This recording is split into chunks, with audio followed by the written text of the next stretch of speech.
तर आज मी थोडंसं तुम्हाला back cross and test cross सांगणार आहे. Then we shall pass upon the interaction of genes. हो, तर याच्यासाठी काय महत्वाचं आहे बघा, पाठीमागं मी जे शिकवलं ना तुम्हाला, Mendel's law of monohybrid cross and dihybrid cross is very important. तुम्हाला हे मी पहिल्यापासून काय शिकवलं तर पुढचं सगळं कळणार आहे, नाही तर काहीच कळणार नाही. मधलं एखादं लेक्चर ऐकून काही उपयोग नाहीये. पूर्ण सगळे लेक्चर ऐकायला पाहिजेत आणि आता समोर असतं तर अजून खूप छान अंडरस्टँड झालं असतं. पण आता असू दे.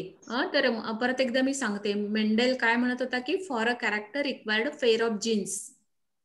पण in certain cases, that means in case of interaction of genes, Mendel's law should not be obeyed. Or in case of I mean ki multiple allele and in interaction of gene, and in many cases partial dominance or co-dominance or blending inheritance, there is a Mendel's law is not obeyed. That means different results are observed in F1 and F2 generation. So, in case of monohybrid cross, if tall plant is crossed with dwarf plant, F1, all of you know, F1 is the all tall plants. There is the phenotypic and genotypic ratio. So, in F2 generation, after inbreeding, that means a Mendel what done? He collected all seeds, and so, and then F2 generation is formed, and he found that all, that means genotypically different forms of plants are observed. That means a genotypic ratio is 1:2:1, but phenotypic is the 3:1. So there is a back cross, is dominant back cross and recessive back cross. ऐकू यायचं बंद झालं? झाली screen. किती उशीर ना बरं ऐश्वर्या, काय आकांक्षा जगताप, लवकर नाही जॉईन होता येत का? मस्तपैकी झोपेतनं उठून मग जॉईन होता जेवून खाऊन. प्रॉब्लेम झाला मोबाईल. बंद कर सगळं तू ते ऑडिओ व्हिडिओ सगळं डिस्टर्ब करता का नाही मध्ये, मग जॉईन झाले की सगळ्यात प्रॉब्लेम येतो.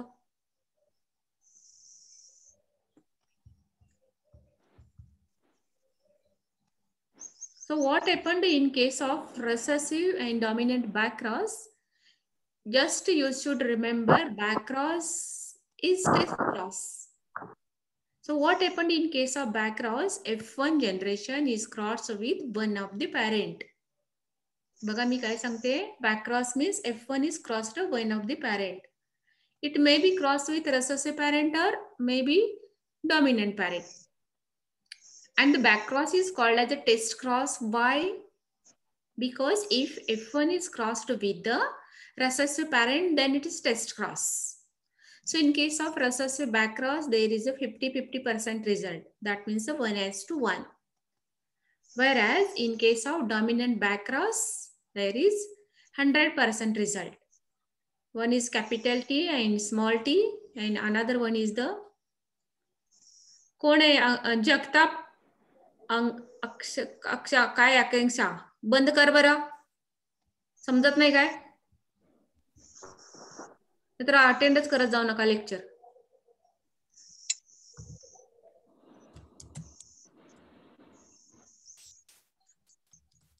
सो बॅक क्रॉस, आता हे back cross why it is responsible, कशासाठी उपयोग होतो? So back cross or test cross is used for horticulture and breeding. म्हणजे तुम्हाला मी गेल्या वेळी पण लेक्चरला सांगितलं की कुत्र्यांची जे वेगवेगळे व्हरायटीज किंवा ब्रीड होतात, this is because of back cross. Dominant back cross or recessive back cross. So breeding of dominant phenotype with homozygous recessive is called as a test cross. F1 is crossed with one of the parent. तर ते कसं होतं बघा, for example already you have studied the tall is crossed with dwarf pea plant, Pisum sativum. Mendel crossed Pisum sativum pea plant, that is the, and you know all these the parents, genotype, phenotype, F1 generation, F1 helping give rise to F2 generation, next generation. So what happened in case of test cross, recessive test cross? And there are dominant gene and recessive genes. capital T for tall plant, which is dominant one, and recessive one is the dwarf, म्हणजे short plant.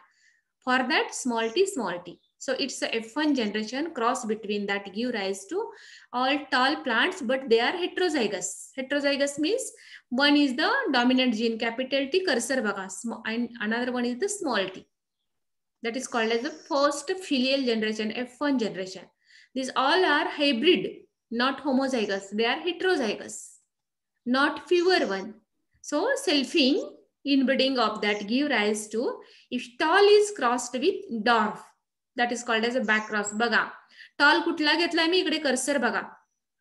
F1, sorry, इथे F1 is crossed with, इथे F1 नाही पाहिजे. That means a female dwarf. Tall is crossed with dwarf plant. हे dwarf plant आहे F1 चं.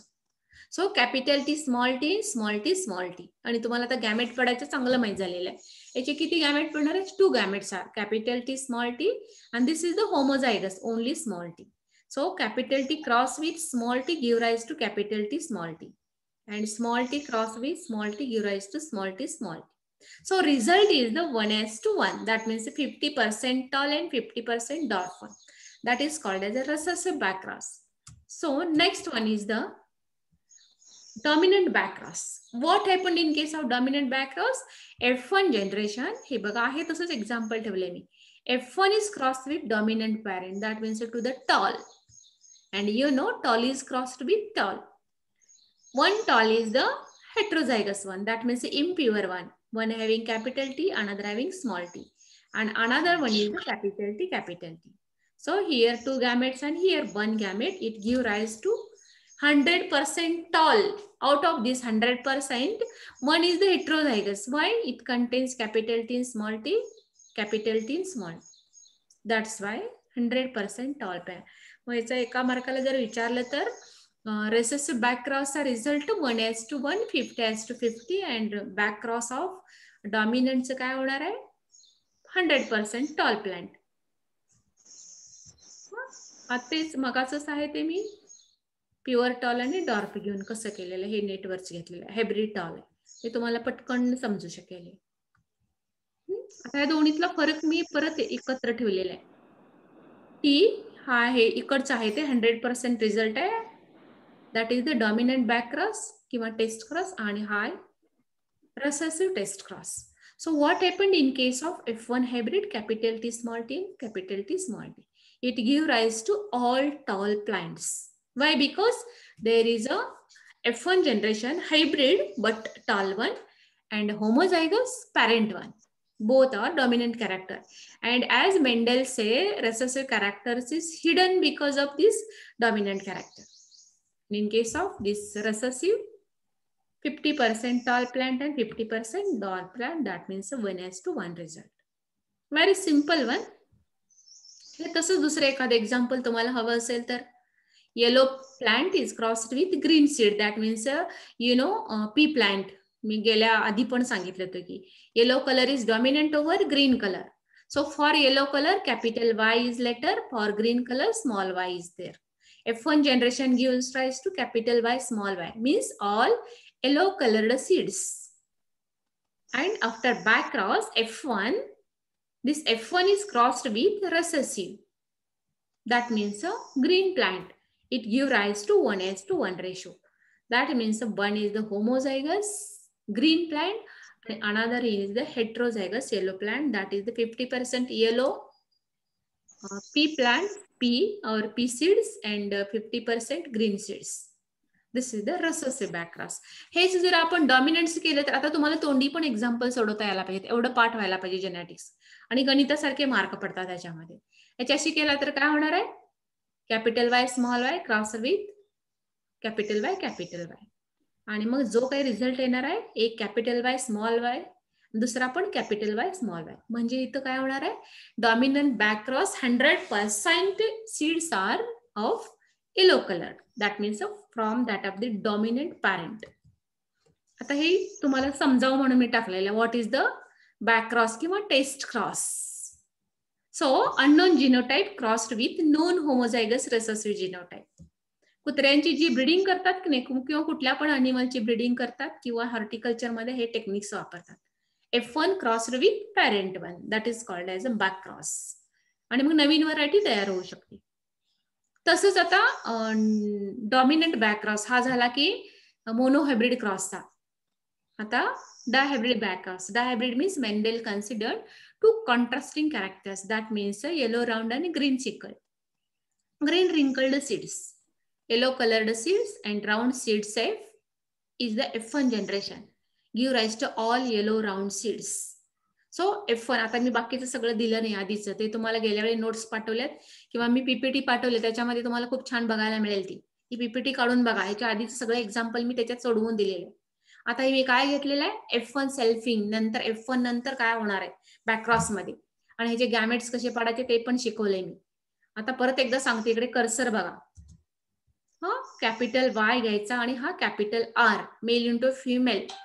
Then next बघा, हे कॅपिटल Y आणि स्मॉल r. नंतर तिसरा गॅमेट बघा, हा स्मॉल y कॅपिटल R, नंतर स्मॉल y स्मॉल r. असंच इकडचे पण मेल आणि फिमेल.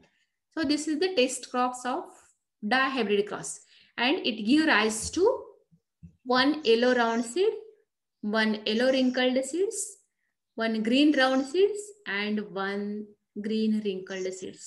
Means 25, 25, 25, 25%. सगळे 25-25% येणार. So results give rise to 1:1:1:1:1. मग आता लक्षात ठेवा की ऑब्जेक्टिव्हला जर क्वेश्चन विचारला तर मोनोहायब्रिड क्रॉसचा काय येणार आहे, रेसेसिव्हचा 1:1, डॉमिनंट बॅक क्रॉस 100% आणि डायहायब्रिड क्रॉसचा 1:1:1:1:1. 4 वेळा 1:1:1 असा येणार आहे.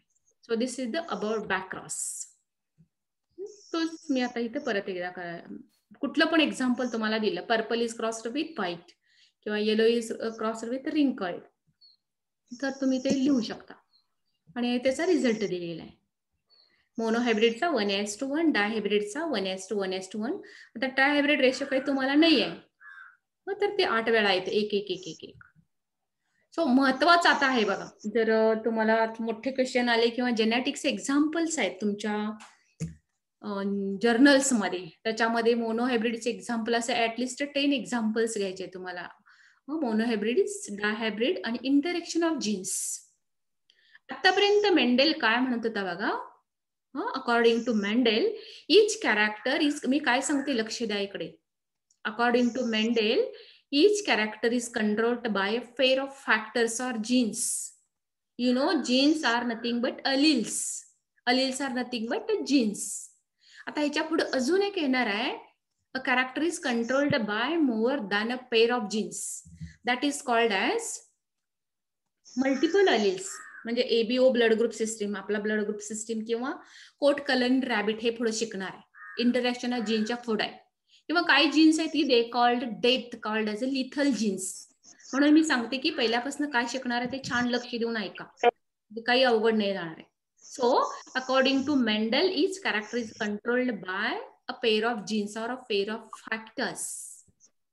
पण नंतर काय झालं, after discovery through that many, that means cases the expression of a single character is controlled by interaction of more than a pair of genes. बघा काय सांगते, more for a character required, that means in case of interaction of genes more than a pair of genes are required for characters. And this hypothesis was proposed by a scientist called as a Batson and Punnett. हे एक मार्काला येईल तुम्हाला, तिथे लिहून ठेवा. Interaction of gene is proposed by Batson and Punnett, the scientist. Thus this hypothesis, what happened in this hypothesis, said that certain characters are controlled by interaction of 2 or more genes. आता मग हे काय होणार आहे बघा. So the genic interaction may occurs in between the genes located in the same locus of the homologous chromosome or in different chromosomes, maybe in same chromosome or in case of different chromosomes. So this interaction is the non-allelic. आता काय आतापर्यंत सांगत होते की some are the allelic genes, but this interaction is the non allelic genes. And this non allelic gene interaction which occur between 2 alleles, म्हणजे 2 genes and which can be expressed by means of, आता हे बघा, complementary genes आणि supplementary genes. आता महत्वाचा प्रश्न आहे की व्हॉट इज कॉम्प्लिमेंटरी जीन आणि what is the supplementary genes. आता मेंडेलचा डायहायब्रिड रेशो ज्यांना येतो, ज्यांना हे एक्झाम्पल सोडवता येतं किंवा क्रॉस करता येतं त्यांना काही पण सोपं नाही. सो अकॉर्डिंग टू मेंडेल काय म्हणत होता की complementary gene that means Mendel 9331 ratio. Phenotypic ratio of Mendel's dihybrid cross is 9:3:3:1. But what happened in case of interaction gene? Instead of 9331, there is a 9:7 ratio and a 9:3:4 ratio. Why this happened? That is nothing but complementary genes and supplementary genes. हा अभ्यास आहे तुम्हाला. So remember that, खूप वेळा तुम्हाला ऑब्जेक्टिव्हला हे असतं, the ratio of complementary gene is 9:7. मग C7 असं लक्षात ठेवा आणि सप्लिमेंटरीचा S4 म्हणजे विसरत नाही, C7S4. सप्लिमेंटरी म्हटले की 934 लक्षात ठेवायचं, कॉम्प्लिमेंटरी जीन म्हटले की 9:7. आता आपण पहिल्यांदा बघूया की what are the complementary genes. Mendel काय म्हणत होता की for a character required a pair of genes, but काही मध्ये काय होतं, they should not obey the Mendel's law of dominance और law of hereditary and different characters are also. So what happen in case of complementary genes? There are 2 or more genes are occurring in a different loci of the same homologous chromosome. बघा काय सांगते, in case of complementary factors 2 or more genes are located in different loci of the homozygous chromosomes, and these characters get together to form or to produce a different variety, and the action is independent to the genes, and that is called as a complementary interaction of genes, and which is best studied in case of flowers in sweet pea plant. That means त्याचं नाव आहे की लिथरस ओडोरेटस. Sweet प्ली म्हणजे वाटाणा आहे ना, त्याचं genus species आहे Lathyrus odoratus genus species. So complementary is 9:7, supplementary is 9:3:4. तेच आता मी आता काय सांगितलं ते दिलेलं बघा. If both genes loci have homozygous alleles and both of them produces identical phenotype in F2 generation 9:7 instead of 9:3:4. मग त्याच्यासाठी if there is a capital B और स्मॉल a b म्हणजे black is cross with white और white is cross with white, कसं example तुम्हाला देतील ते त्याचा जीनोटाइप घ्यायचा.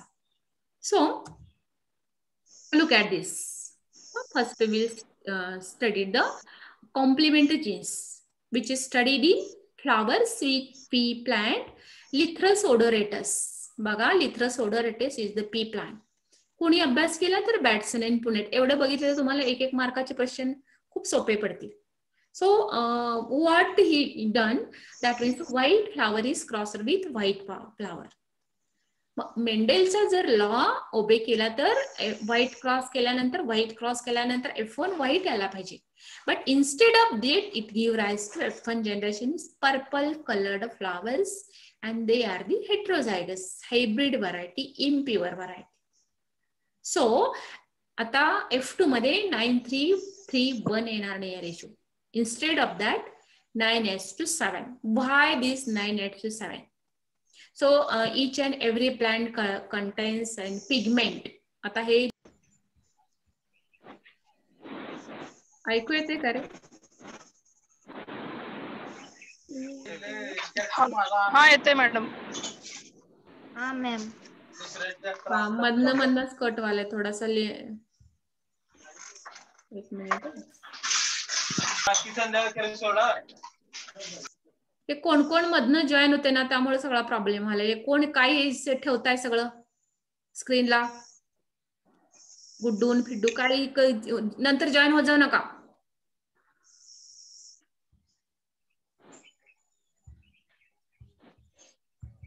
काय सांगून फरकच पडत नाही, मूर्खासारखे माहिती तुम्ही. सो 9 पर्पल कलर ऐकू येते का? हॅलो श्रीराम. हा, ते मधनं कोण कोण जॉईन आले की सगळा प्रॉब्लेम व्हायला लागलाय. आणि काय ते डीपी काय भनगड फालतू ठेवताय, सगळा डिस्टर्ब इथं होतोय. So why this purple colour? बघा आता प्लांट मध्ये का असतं, कलर प्रोड्युसिंग साठी क्लोरोफिल असेल तर ग्रीन कलरचं असतं, क्रोमोसायनिन. आता याच्यामध्ये काय बघा, एक एन्झाइम आणि एक ऍक्टिव्हेटर लागतो. सो आता फॉर कलर आहे म्हणून क्रोमोझिनचं कॅपिटल C फॉर क्रोमोझिन आणि genes capital P for enzyme, R for activator. आता कुठला पण एखादे रिॲक्शन व्हायची असेल तर enzyme play very important role. You know, enzyme are the biocatalyst and they are the proteins. So chromosine plus activator असेल तरच एन्थोसायनिन प्रोडक्शन होईल. बघा मी काय सांगते. In case of flower, chromosine plus enzyme, that is enzyme also called as the activator, produces the anthocyanin pigment and which give rise to purple color with red wing. Otherwise the flower is white one. हे दोन्ही जर असतील capital C आणि capital P तरच फूल जे असणार आहे, flower जे असणार आहे ते पर्पल कलरचं असेल. अदरवाईज एक कॅपिटल C असेल तरी पण फ्लावर असणार आहे ते व्हाईट होणार आहे, किंवा कॅपिटल P असेल तरी पण ते फ्लावर होणार आहे. So chromosine and enzyme both are required. That means capital C and capital P both are present, required for the production of purple color. Otherwise, if only one C is present, capital C, another small p is present, the flower is white. Or if capital P is present and small c is present, then flower is white one.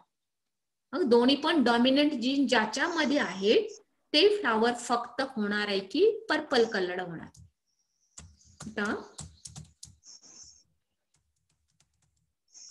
एक minute, screen काय चालेल. आता हे मी माझ्या notes मधला आहे, तुम्ही cursor बघा माझा. पॅरेंट्स काय आहेत, male into female, white flower is crossed with white flower. आणि आता मी सांगितलं की for a character required pair of genes and one more pair of complementary genes are required for them. Only capital C असून नाही आहे चालणार आहे, त्याच्या जोडीला स्मॉल p असेल तरच the characters are expressed in F1 generation, otherwise not. So capital C त्याच्या जोडीला काय पाहिजे, small p and then small c and capital P. And you know gametes capital C small c, इथलं small c capital P give rise to one capital C small c capital P small p. All F1 are purple colored flowers. Then you know F1 is crossed with F1 give rise to 9x to 7. हे 9x to 7 कशात बघा, हे gamete काढायचं तुम्ही शिकलेलं आहे. Capital C capital P काय सगळं बघायचं, small c capital P small c small. So male into female, here 4 gamete for female, here 4 gamete for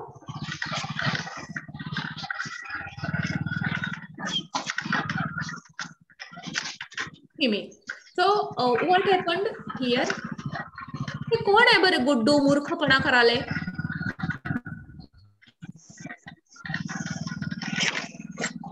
ते बंद करा बरं.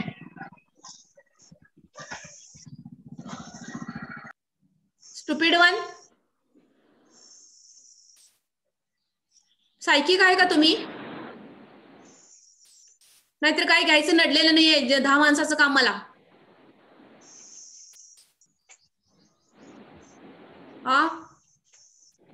एवढं बावळट नाही तुम्ही. FY BSL एवढं लक्षात ठेवा. जॉईन व्हायचं असेल तर 11च्या आधी जॉईन व्हायचं, नाही तर होऊ नका. काय शिकावायचं असं नाही, काय नाही.